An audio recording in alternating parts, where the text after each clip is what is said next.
Hello, my dear students! Привет, мои дорогие студенты! Russian teacher Veronika is here, and I'm happy to see you here at my YouTube channel because actually I made quite a long break. I'm sorry for that, but I needed some rest. Now I'm fine, and I will continue to make new Russian lessons for you. And today, at this Russian lesson, I would like to teach you another very important Russian verb. Of course, you know this verb very well. This is the verb читать. Читать, it means to read. But I would like to make some interesting examples for you. So, the first thing that you need to know, this is absolutely regular Russian verb. It is not an exception at all.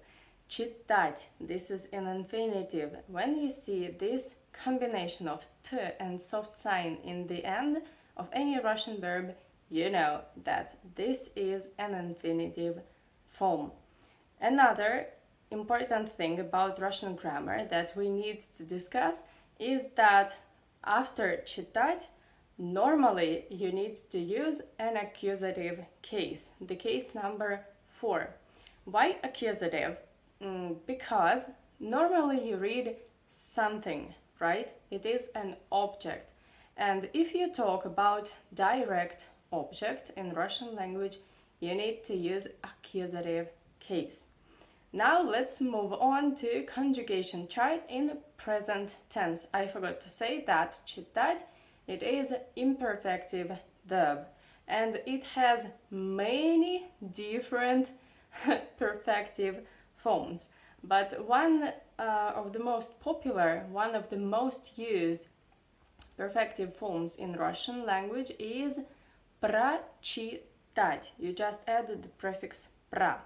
And it gives this Russian verb the idea of perfectiveness. Yeah, читать imperfective, прочитать perfective.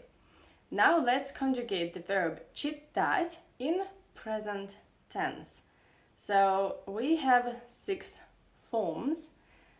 Я читаю, я читаю, ты читаешь, ты читаешь, он, она, оно читает, он, она, оно читает, мы читаем, мы читаем, вы читаете, вы читаете, они читают. There is my cat. You could see her beautiful tail. Before we move to your favorite part with examples with this verb in a context, I would like to say, if you like my videos, if you want to support me, if you want me to make videos more often, more consistent, you just need to support my channel, obviously. You will find the link for donations for my Boosty page in the comments below this video and in the description box too. Many thanks to everybody who have ever supported my channel. This means a lot to me. This is my favorite hobby. Many thanks for everyone, for each dollar, for each euro you sent me. And now let's move on to your favorite part with examples. I will show you how this conjugation chart works in a context, yeah? I don't like this very academic method of learning any language, and Russian language too, when you just have this chart and you do not make a phrase. It's impossible to remember the conjugation, the meaning of the verb, and it's impossible to understand how Russian grammar works in a context if you don't make these sentences if you don't look at them, if you do not listen at them, if you do not work with them, obviously, yeah? So now I would like to start with the infinitive. You see, as I usually say, almost all foreigners, especially beginners or medium level who learn Russian, they think that always Russian verb must be conjugated. That's not true, absolutely not true. Well, we conjugate our verbs, obviously, but for example, if you see two verbs, one goes after another verb, you do not need to change the second verb. For example, you can say «Я люблю читать русскую классику». Я люблю читать русскую классику. Yeah, you see that we conjugate the first verb, люблю. It is in the form of я, but then you do not touch the second verb, читать. It is in infinitive form. You do not conjugate this. If you see two verbs, you change only the first one, right? Remember that. That's important, especially if you want to pass certificate, how you would say, to pass the exam in Russian language, because this mistake is super popular. It's very frequent. Yeah, just remember that. And now let's move on to я читаю. The example here is я читаю Пушкина в оригинале. Я читаю Пушкина в оригинале. Next form is ты читаешь, you read. Yeah? I would make an example here. Ты отлично читаешь поэму наизусть. Ты отлично читаешь поэму наизусть. Next, we move to the third personal singular. Here we have three options. Он читает, he reads. Она читает, she reads. And оно читает, it reads. Here I must say that оно читает sounds quite strange and unnatural for Russian language, for Russian speaking people, unless you speak about a ghost, for example. Yeah, so normally we use only two options here. Он читает, he reads. Она читает, she reads. Now let's make an example. Мальчик читает по слогам. Мальчик читает по слогам. Okay, next form is she reads. Yeah? Она читает быстрее всех. Она читает быстрее всех. Now we finished with singular forms in Russian language and we move on to plural forms in Russian.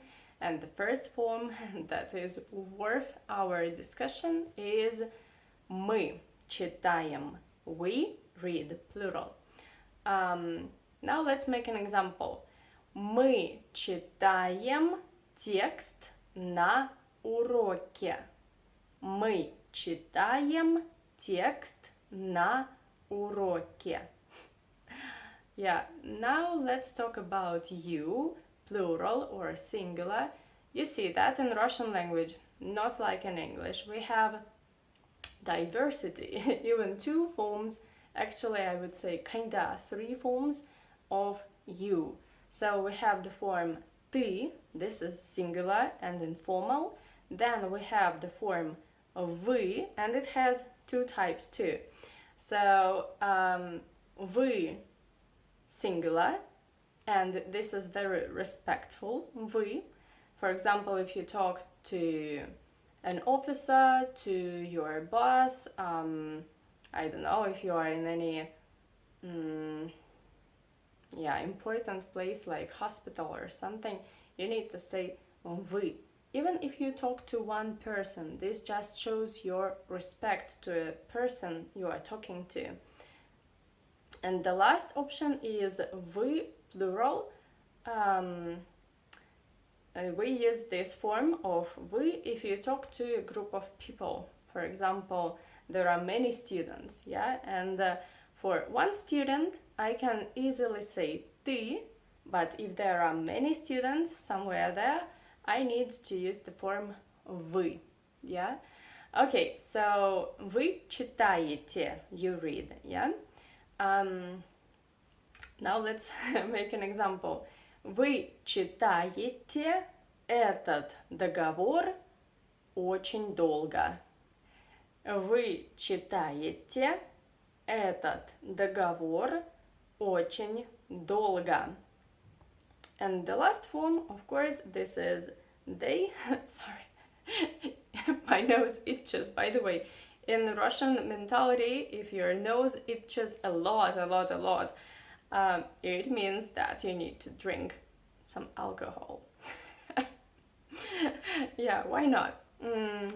Yeah, so the last form is they read, они читают, and the example here would be они читают русскую сказку о Снегурочке. Они читают русскую сказку о Снегурочке. The question number 1 is, if you know anything about Russian Снегурочка, if you heard something about her, or you know something about this mythological Russian or Slavic creature, let me know in comments below what you know about her. This was one of my favorite fairy tales in childhood about Снегурочка. Again, my dear friends, I would like to say a huge big thank you to everyone who supported my channel before and who is supporting my channel right now at the moment. Many thanks to Kenneth, Bayers, Greg, Philip, Robert, Ashley, Peter, many, of course, Clive and Dean. Many thanks for everything that you did and you do to me. This is very important for me, and I promise not to disappear again. I will be here teaching you Russian, and yes, many thanks for everything, and see you very soon. Увидимся скоро. Пока-пока.